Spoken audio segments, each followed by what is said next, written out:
Let's pray again. Our Heavenly Father, we continue to commit this time to you and pray this would be a true and lasting blessing as we work through this material. Pray these things in your Son's name. Amen.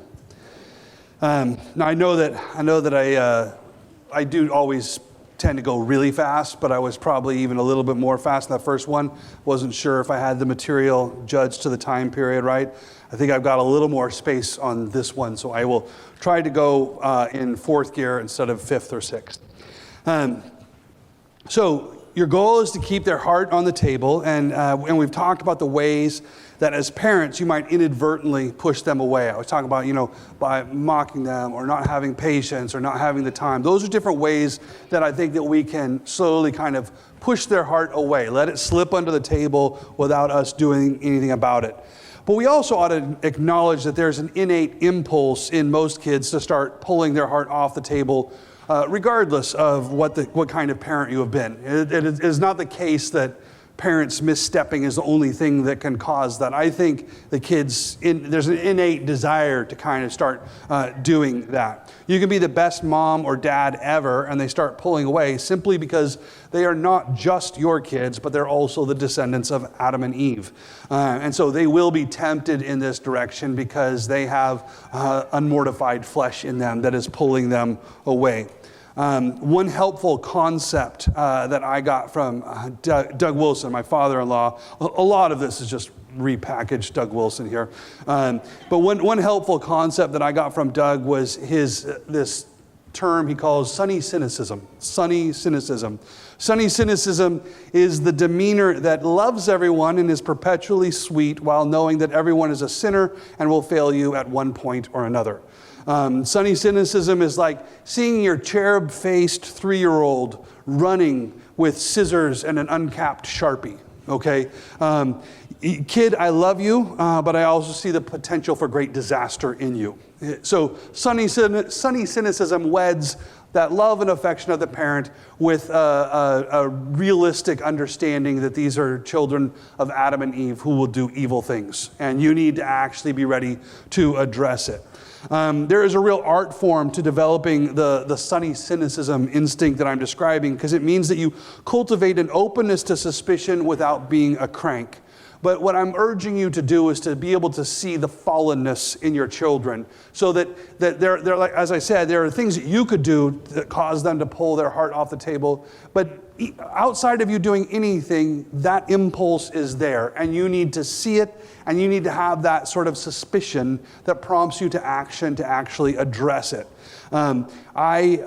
So you need to be ready to see the fallenness of your children. And that's not easy for some people. I noticed this at NSA. At NSA, we get applications, we'll get our applications for the freshman class each year. And as they come in, we get their SAT scores, we get their pastoral eval, but one thing you'll always have is their transcripts. About half of our kids come from classical Christian schools of some sort, and we get transcripts from those schools, but about half of our kids tend to come from homeschooling world. And homeschooling transcripts are really funny because this is, parents are putting this together, and one of the things you notice is I'm not sure if there's a mom anywhere who's ever given less than a B+ to their children. And so there's this kind of like, you got to take some of this with a grain of salt. I think it's sometimes tough as parents to look at our kids with that realistic cynicism, to kind of suspect what's actually going on. Parents always tend to think that their son is the exceptional one who would stand strong and not compromise if they're in a difficult position. Have you ever noticed how many parents talking about their kids how many parents have had the misfortune of having their son fall under the influences of the wrong crowd? And yet, surprisingly, I've never met a parent of a son who was the wrong crowd. My son, it was terrible. He was a great kid, but he fell under the influence of the wrong crowd. That happens again and again. You never have somebody just say, my son is the wrong crowd. He's the one that your children should be on the lookout for. He's a terrible influence. Parents don't generally see their kids with that kind of suspicion. It's just other people's kids. Sunny cynicism says, your kids are sinners. Sometimes your kids are the wrong crowd. Sometimes your kids are the problem, and you should be able to suspect that of them and be able to address it in them. You should be able to suspect your kids of lying to you. You should be able to suspect them of being capable of cheating on you. As a teacher, it's surprising to me to see where you've got something where it's like, this kid red-handed, we know this happened, and then their parents rush in as the defense attorneys. Like, why would you want to keep your kid in this kind of sin? Wouldn't you want to help get them out of it? I would urge you to, one element or ingredient in sunny cynicism is to take it seriously when a teacher or a coach flags something that is a concern about one of your kids. When a friend at church, a minister says, taps you on the shoulder and says, I think there's something you need to look out for here. Sunny cynicism says, I'm going to listen to that. I'm going to give a lot of weight to that. I'm going to see if there's something that I'm missing. I notice often it's strange in families where particularly in families where one of their kids is quite visibly falling away. You can tell that this is happening. And then something happens where they're caught cheating or something like that, and you go to kind of address it, and here's an opportunity to address the sin, and maybe we can get to the heart of it. And what's crazy is parents will jump in as defense attorneys for their child, and in this really aggressive kind of way. And you're wondering, why would you stop what could actually unearth this sin that is there? But this is my own pet theory. I think when parents are losing their kids, when their heart is going off the table, in those moments where the police come knocking on the door or the school threatens expulsion or something like that, it's the rare opportunity for them to stand shoulder to shoulder with their child. If I stand here and say, I know you're innocent, I'm going to defend you, it's your one chance to actually stand shoulder to shoulder with the child. And so they relish that opportunity, even though they know they're defending somebody who's totally guilty of the crime. But they'll do that because it gives them a chance to have camaraderie just for a moment, a camaraderie that maybe was there years ago but is now gone, and they have kind of a glimmer of it again.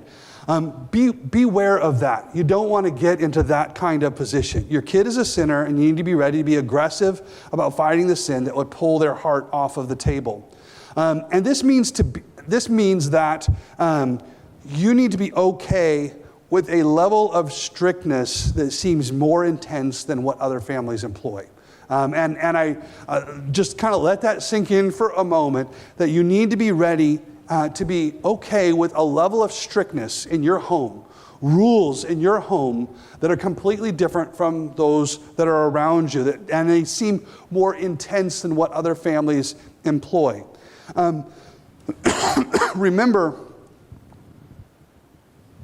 we said at the beginning that your house and your family will be different. Your house and your family will be different. And this is one of the primary ways in which you will see that difference. There are some things that other kids are fine, and your kids will always know, we don't do that. Because I'm in this family, we don't do that. My parents hold me to a different standard than you do. You as a parent need to be ready to establish that standard and to be at peace with it. I'm different. I expect different things of my kids, and you can call me all kinds of names, but I'm doing something different at my home. You need to be okay with a different level of strictness at your home. Also, I would note that in general, this is the thing that I think surprises people. Kids can really thrive in a strict regime if it is consistent and it is loving. If it's consistent and it's loving, a strict regime is a wonderful place to be. You know what's expected of you. You feel the blessing and the benefits of obedience. It actually can be a really good place to be if it is consistent and loving. If it's not consistent, if it's not loving, then that's a miserable place to be. You don't want to be. You don't want to be in that. So what destroys the kids is when you deploy strictness in an unpredictable way. On Tuesdays, this is the rule, but apparently on Wednesdays, it doesn't matter. It just depends on what mood dad is in. That's really difficult. Or if it's done in a hypocritical fashion. Really, kids can be great with strictness, but they wither in hypocrisy. If you require one thing of them, but you just completely, you're not allowed to lose your tempers, but you lose your temper all the time, that's really a difficult place as a kid to be. They can't process that, and it scrambles them badly. So you want to make sure, yes, it's strict, but it's consistent and it's loving, all right? And that is a place where they can thrive. Also, the surprise that I'll be moving through in this talk is that this strictness that I'm describing at the front end transitions to an unusual looseness at the back end, an unusual amount of freedom and liberty at the back end. And that's going to be coming. So we start with the strict.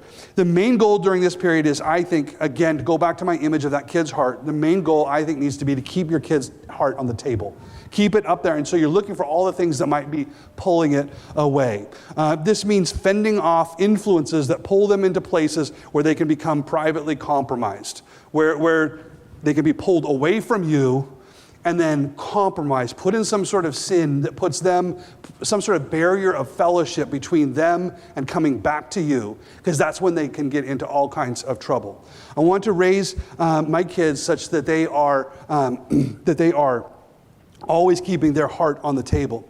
I remember once we were, you know those the family reunions when you're meeting with family functions, but with families that have different standards, and you get some interesting dynamics that will unfold then. And we were definitely, my family with my kids, we were one thing, and particularly on the Merkle side, this is not so true on the Wilson side, but on the Merkle side, we were a little bit different than the rest of the family. And I can remember being with my extended cousins, and we had our 5 little kids, and they're off playing with my girl cousins who are younger, but upper high school, college age, and my little kids. And some commotion happens, and then my cousins come over sort of sheepishly, and they don't know what's going on. And they said, we were just playing this game, and we said, okay, this is a secret, and you can't tell your parents. And they were like, all my kids just jump up, like, we can't ever agree to that. We tell our parents. And it was like everything came to a stop. My kids are running, stand behind me, like, what just happened? And it was like, and it was a rule. It was a rule. If somebody tells you that you can't tell your parents, you get out of that situation, you go tell your parents immediately. Because I don't want them in a place where their hearts get hidden under the table and we can't have this talk. So I think establishing that really early on, like your heart is up here, we're in fellowship, we tell each other what is going on. I think that's really important. I think I'm moving into just some like really kind of practical things, but I think phones are an obvious place where this happens. Your kids get their phones and then they sort of descend into this little digital world. We let our kids have phones when they were all in sports teams and needed to be able to call from wherever they were. I think that as I've seen what is going on with the phone and social media and all of that, I could even be more cynical than we did. I could pull back a little bit further then. But at the time, we were okay when they were old enough to be on these teams, and we would let them have a phone when they're going away. But we put significant rules around the phones. If I, as dad, am paying for that phone, then it's my phone, and that means I can look at it whenever I want. This is not a phone that you have off in private. This is a phone that we jointly have. And I can get on it and I can look through it. I can look through it whenever I want. And so I would occasionally ask for their phone and go through all of their apps to check on what was happening. I want to make sure that there's not some little corner they're descending into and developing something that's unhealthy. That's sunny cynicism. I love you, but was it trust but verify? That's kind of what it is. I love you, but I'm going to spend some time digging through and making sure this is all on the up and up. And I know that even that level of oversight, there's all kinds of ways for a kid to cloak what's going on. And I want to be cynical enough that I'm looking to see, do I think something else is going on with their phone? Do I need to look at a deeper level? One thing that I thought was really helpful was their music is always on the table for debate. I think it's interesting, it's funny how important your art is to you. And I talk about that moving into the rhetoric stage, from logic to rhetoric. As you move into the rhetoric stage is when you start to have develop this sense of self. What is my aesthetic? How do I want others to see me? Okay, that's a really intense thing, and it all plays out in your music, your movies, your books that you're reading, all of those things that are, we tend to think of them as more sort of fringe artistic add-ons of some sort, accessories, but they're actually right at the core of what is going on in their heart at this moment. This is helping them to shape who they want to be, how they want to appear, and I want to have all of that on the table. Your music, your films, your books, that's on the table. Let's go over your playlist. Let's take your Spotify playlist and let's walk through it. This is a great dinner time exercise for the whole family. This is as a family, we're talking about what songs we're listening to, what we think about them, what we think these lyrics mean, why you think that one's actually not all right, this one we think is all right. And we'd have that argument at the table. One kid says, I think this song is good. Another kid says, I think that it's a problem. Let's have that discussion here on the table. The heart's all on the table, and let's talk through it. Explain to me what you like about this song, why you want to listen to it. I don't want my kids to live in a world where they can put their earbuds in and dissolve into a world that is completely disconnected from their parents.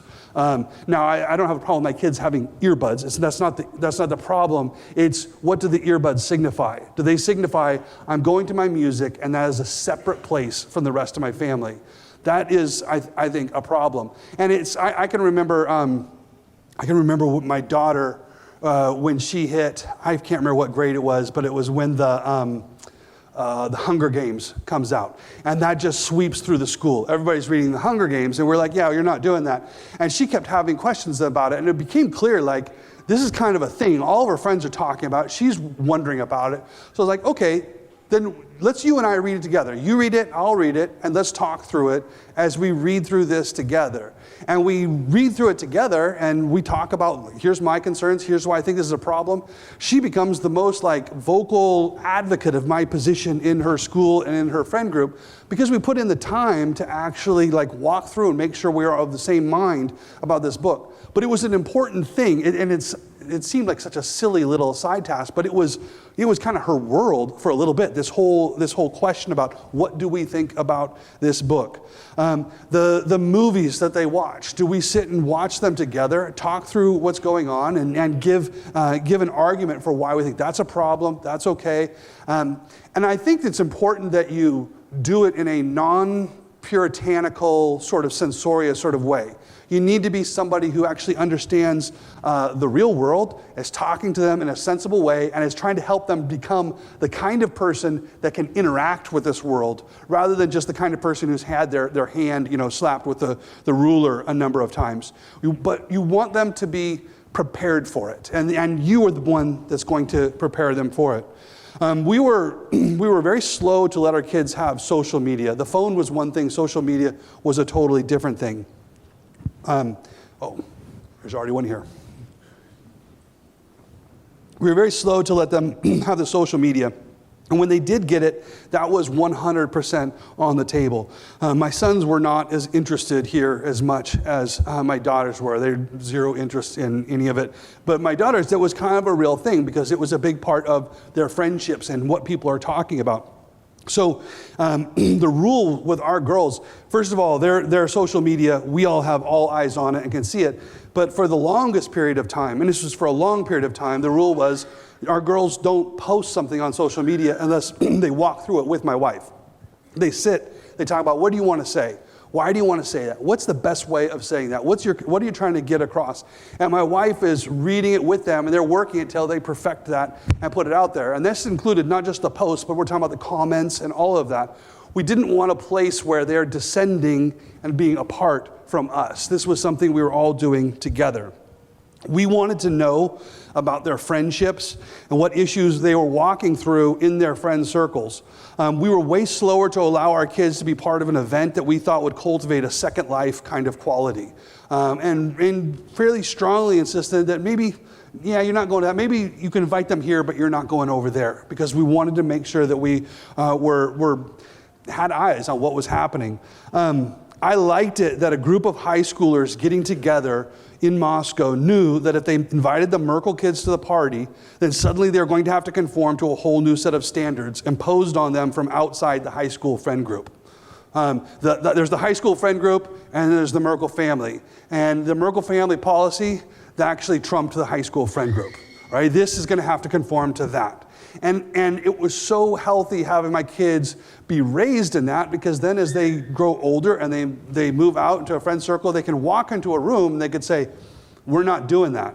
We're just not doing that. And it's not because my dad is going to come over because they're in college or whatever now. It's we're not doing that because I say so. We're not like that. I'm not like that. I'm not doing that. And they learn to actually have a spine and be able to stand up for themselves. And what happens is, when you raise your kids like this, when you raise your kids so that they are on your team, and on the team means parents not in an adversarial relationship with their kids, but in fellowship and developing loyalty to one another, in real, true, deep fellowship and developing loyalty to one another. When you have your kids on your team like that and loyal to your family, pretty soon they just start to become trustworthy. They become responsible and trustworthy. The principles are in their DNA, and they start to match you, and they start to be honest, and they start to, and this is kind of surprising, they start to outstrip you in their zeal for the cause. When your kids are calling you out for being too weak on something, whoa, where did you get this kind of zeal? They start to outstrip you in their zeal and their integrity for the cause. And when this happens, I think it's really important to notice it and to honor it by relaxing your rules. This is what I said. You start off with a super strict, but you come to this moment where you start backing off. You don't need to have a policy anymore because they have it in their DNA. You can tell them they don't need to ask if they can watch a movie or not because you trust them and their judgment. Early on, our deal was with our kids, if you're going to watch a movie, you need to call and get permission from us first. If they go to a friend's house and they're all sitting down to watch a movie, you're not pushing play till I call and get permission from my parents. And that's what I mean, the Merkle family is going to get imposed on that friend group. But you hit a certain point where all of a sudden, don't call me. Don't call me. You know what you think. I just want you to stand up for what you think. And you start to back off. And what's interesting is the way, ironically, this is the moment when many parents are now suddenly freaked out about what's going on in their kids' lives and starting to try to crack down. But their kid's heart's not on the table. So they try to crack down and they can't get anything. But at this point, you are taking your hands off and you are letting them be adults. You tell them they don't need to ask if they can watch a movie because you trust their judgment. And surprisingly, I found this generally happened in the middle of high school. It's right in the middle of high school, at a moment that I think everybody else is getting scared about what their teenagers are up to, but you're giving them the key and saying, do whatever, I trust you. You do it. At this point, you become more of a wise friend who gives good advice and gives good counsel, and much less of a rule maker. You're not the rule maker in their life anymore. You're more like a friend who's just the person who they talk about that movie or that song or that book with, as they're trying to figure out what they think. You're a friend giving them advice and counsel. Now, this can be really tricky, and you can misjudge the moment. You can take your hands off, and the kid on the bike crashes because they weren't ready for that yet. So it's tricky, and you can misjudge it. You can do too much at once, and you might need to back up if you see that you're moving too fast. You might need to back up and okay, let's kind of reimpose some policy for a little bit. It takes real wisdom to discern the right moment, and I would say, please don't forget your sunny cynicism. Don't, cheerfully think, oh, it's middle of high school. It's time for them to have all these freedoms, without actually being cynical enough to know whether they're ready for it.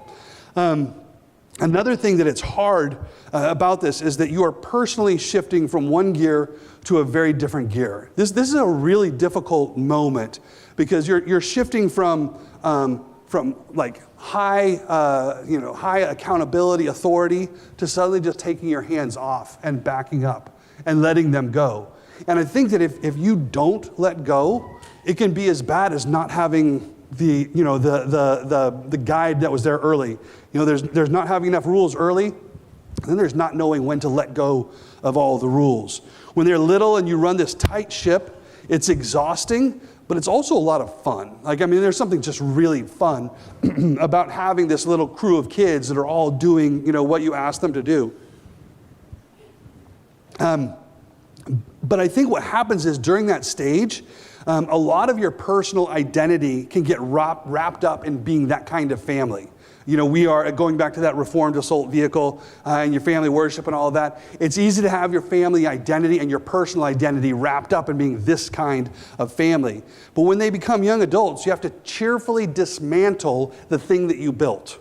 Right? This thing that you built, this wonderful family, you have to start taking it all apart. Dad's authority, I need to pull this off. Mom here, I need to pull that off. You need to dismantle this thing that you built. And they move out. Your daughters get married. A new man steps into your role as their covenant head. And you have to be a cheerful fan of that. Your sons take professional paths that might look completely different from the path that you would have shoveled them along. I think that for men especially, it can be really difficult to learn what it means to give wise counsel. This is hard as a dad to back off and become the kind of counselor that your kids want to get, counsel and wisdom from. We have a tendency to simply advise our sons in such a way as to recreate our own lives. Have you ever noticed this? You lived this life.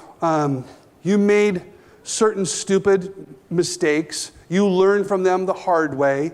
You got back on the path. You put it all together. And you start to see now how it's supposed to go and everything that would have been, like, if you'd done all these things, how smooth your life would have been. And so your thought is to your son, well, I have this gift to give you, which is to walk this path now without all the stupid meandering and bad mistakes. You can just walk this path, and you want to give that to them.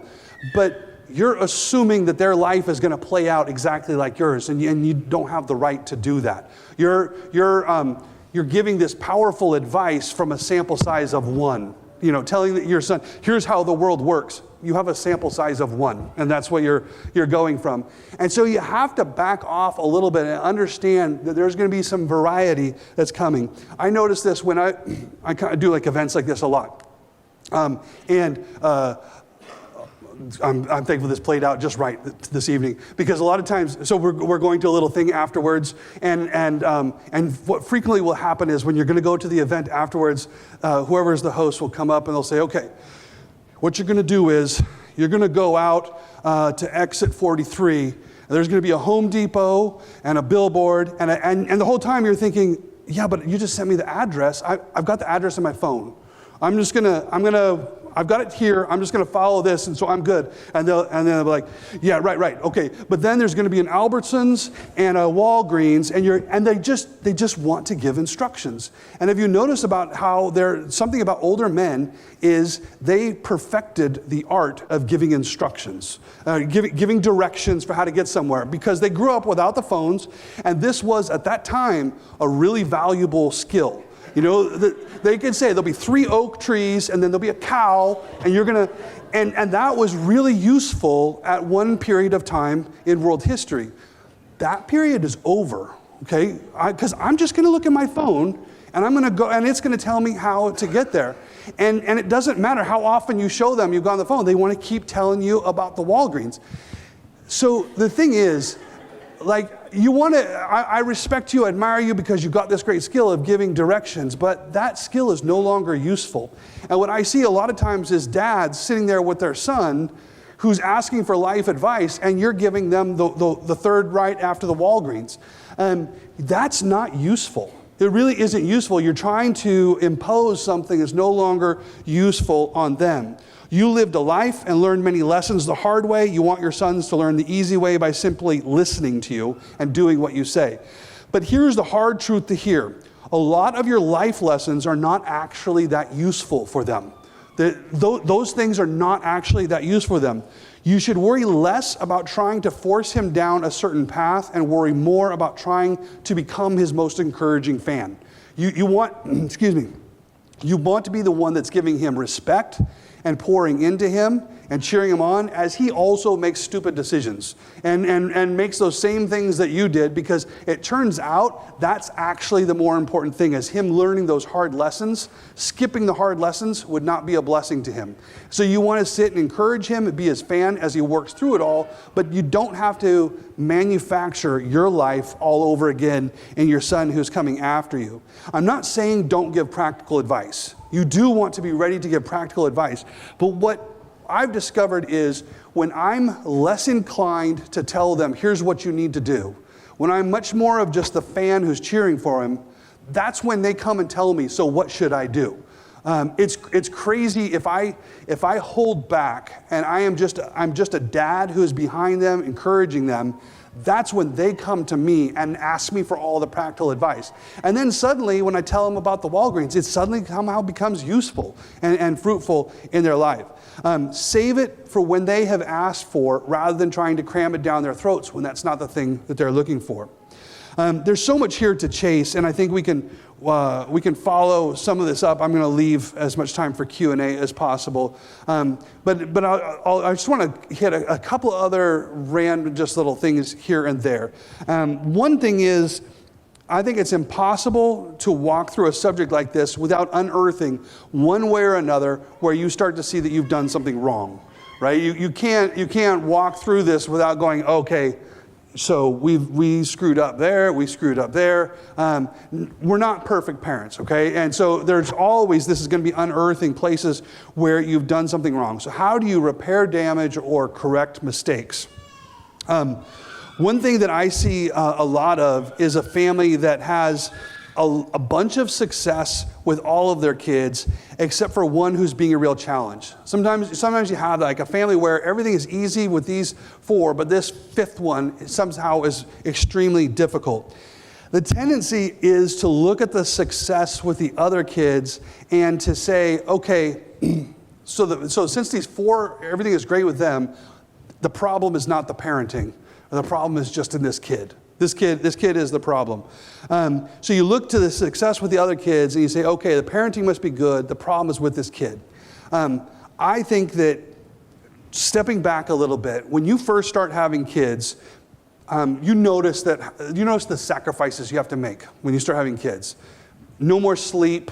No more, your finances take a massive hit. Your wife who was working comes home, or things change around and now you don't have near the money that you used to have, and yet your bills seem to have doubled. Your finances take a big hit. Your standard for what is a clean home is completely upended. Now everything's smeared with jelly. But then, so when you start having kids, there's a massive sacrifice that you make, and you do it. You go through the sacrifice, and then there comes a moment where you kind of start to come out the other side, where you feel like you've got it figured out and you've settled into your groove. We know how to be parents, but when you have kids, you have to realize you're playing the genetic lottery. And what I mean is that usually they're quite similar to you. It's two parents, and they have your genes, and they're usually quite similar to you with sins and virtues that you can understand and can identify with. But every now and then, God gives you something random. He gives you something random with sins that you don't sympathize with, and strengths that you don't admire or respect. There are sins and strengths that you are like, where is this coming from? I don't get this kind of kid. And I think it's easy, particularly if you're parents who have sacrificed a lot and then you've gotten on top of it and you're doing well, and then all of a sudden you encounter something like that, it's easy to feel like this kid is the problem, not us. But what I'm saying is the sacrifices that you made at the beginning, you might have to keep making those. You might have to back up and be ready to give again. Because I think what happens is parents who have sacrificed a lot and have given a lot, they come to a point where they kind of aren't ready to do that anymore. You feel like you've done all that you need to do, and you feel like you don't have to sacrifice again. I don't have to be patient like that again. I don't have to learn how to control my temper like that again. But it's kind of like God is like the basketball coach when you're doing conditioning at the end of practice, and you line up on the baseline, and he blows the whistle, and you run the suicide, and he blows the whistle, and you run the suicide. And there always is this this point in the practice where you feel like no reasonable coach would blow the whistle again. And you know that's the point at which the coach is going to blow it at least 10 more times. There's so much more to do. And parenting is often like that, where we can feel like I have loved enough, I have sacrificed enough, I've been patient enough, I've been tolerant enough, and so now I can just kind of maybe watch Netflix. And it's at that moment, I think God tends to blow the whistle. And he says, okay, now this one is a little bit different, and you need to double your patience. You need to double your love. You need to double whatever it is that this kid is needing. Okay, the problem is not the kid. God called you to be a parent to this kid, and you want to be ready to give more and more and more. One image that I got from Doug that I find exceptionally helpful is, if you guys have read much of his parenting books, you'll have come across this. But his image of the bank account, it's like sometimes parents will say, "Listen, here's the rule, here's the standard.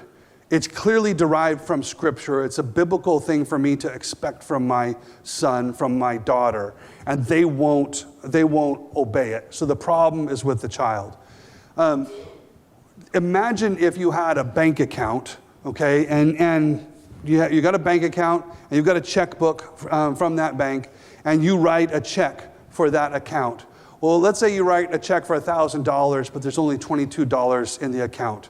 And you go and you try to cash that check. And they say, "I'm sorry, this check it's not going to go, it bounces." And you say, No. That's my name. That's my bank. The account number here is the account. This is all valid. They say, "Yeah, of course, it's all legit, but you don't have enough money in your account to write that kind of check." I think frequently as parents, we need to be thinking in terms of not so much, obviously we want our standards and our rules to be in line with Scripture and with God's law. We want that. But we need to make sure that there's enough money in the account for that check to clear. When my son is at a junior high class party and they're going to turn on a movie and I say, "You've got to call me and ask," and I say, "No, you can't watch that movie," and he's got to turn around to all his friends and say, "Can't watch that." Okay, you actually have to have a lot of money in the account to pull something like that. And if you only got $22, that check bounces. And it may be your standard is right. It may be the movie was a problem. It was a filthy movie they shouldn't have been watching. But you didn't have enough money in the account for you to write that kind of check. And so one of the things that you need to be thinking about is, I need to make sure my account is filled up. And if it's not filled up, I might need to watch my spending. I might need to actually be careful about what kind of checks I am writing. And that means that sometimes, and this is kind of a strange thing to say, sometimes you need to lower your standard. I'll see parents with a really rigid standard and no money in the account. And I would say, listen, it would be better for you to lower your standard, to be less strict, and to get money in the account such that you can actually be an effective parent than for you to, on the face of it, have the right moral scruples, but be kind of making a mess of the kid. Okay? So sometimes if you're thinking about some of these things, you're thinking, okay, I'm not sure if we could do that. It may be, okay, then drop the standard a little bit and try to fill up the account with the love, the respect, the fellowship, the building fellowship in the family, the loyalty in the family. You want to top that off such that you can actually go around and write those kinds of checks. Another thing to remember, this is, again, these are things I'm just stealing from Doug. We were talking around the table once, and somebody was mentioning one family, and they were like, "Why is it that all of their kids turned out great when they did all the things wrong?" And when we say the things, I'm talking about the logistics. I'm talking about the things that we would, our family policies that we would have, all these things I'm describing to you, whiffing all of that badly. And yet their kids all turn out. And somebody was saying, why is that? And Doug just said, you know what? Sometimes love trumps dumb. Sometimes love trumps dumb. And I think that that's one of the things that it's good to go back to that, because the law of God is written on your heart, and that is love. And you can come to something like this where somebody's saying, okay, here's what you need to do. Here's the policy. Here's the rule. Here's how you do that. And you're sitting there thinking, okay, well, it would have been nice to have heard maybe 10 years ago, but we're well past all of that. And so I don't know how to do all of those logistical things that you just described. Love trumps dumb. I would encourage you to dwell on, work to love and give the affection and love that is owed to them as much as possible. And it's crazy how much you might not have the wisdom to know how to deploy it, but if you have the love trumps dumb. And you want to make sure that you lean into that. And lastly, and I save this for the end, not because it's the least important, because this is actually, I think, this is the priority. This is the thing that I think you need to dwell on more than anything else. And so this is not an afterthought, but this is the ultimate priority, which is pray for them. Pray again and again for your kids. You ought to be in constant prayer from the moment they're conceived and you know about it. You should be praying for their soul. Pray for them again and again, and do not be surprised to discover that focused prayer for your kids over a lifetime of faithfulness yields amazing fruit. It's shocking to me how regularly I can be surprised by God's specific intervening into our lives in a very clear answer to specific prayer. Pray for your kids. We live in a spiritual world where spiritual things have results in this life. Right? It has real effects in this life. There's a battle that's going on, and if you're not on your knees and in prayer for your kids, you're shirking from the battle. You're not a part of the fight that is actually going on. So I would urge you again and again to be in constant prayer for your kids. And there's kind of no excuse to not be in prayer, because you can always pray. There's just never a time where you can't be praying for them. So don't be surprised when you pray that you'll start to see specific results. And because of that, I would say pray specific prayers. Start to pray specific prayers. Pray that God would do specific things for them and that He would lead you in specific ways. There's just no situation in which you cannot get on your knees and pray for them. If you aren't consistently praying for your kids' faithfulness, I don't think that there's anything in these lectures that I've said that's really worth paying attention to. Like it start with the prayer, and then everything I've said here, that's like number 2 in your seeking for your kids' salvation. Pray for them. Pray for their future spouses. Pray for the kids that are going to come from them. But pray for them again and again. And with that, I'll close in prayer, and then we'll transition to some Q&A. I think I've left enough time for that. Our Heavenly Father, we again thank you for your kindness to us, Lord. We thank you for the gospel of Jesus Christ, and we thank you that your gospel is given to us and phrased as a covenantal blessing, that it's something that cascades through generations. We pray for that reality for this congregation, for each of the people that are here. I pray that your Spirit would be with them and they'd see real fruit and generational faithfulness. I pray these things in your Son's name. Amen.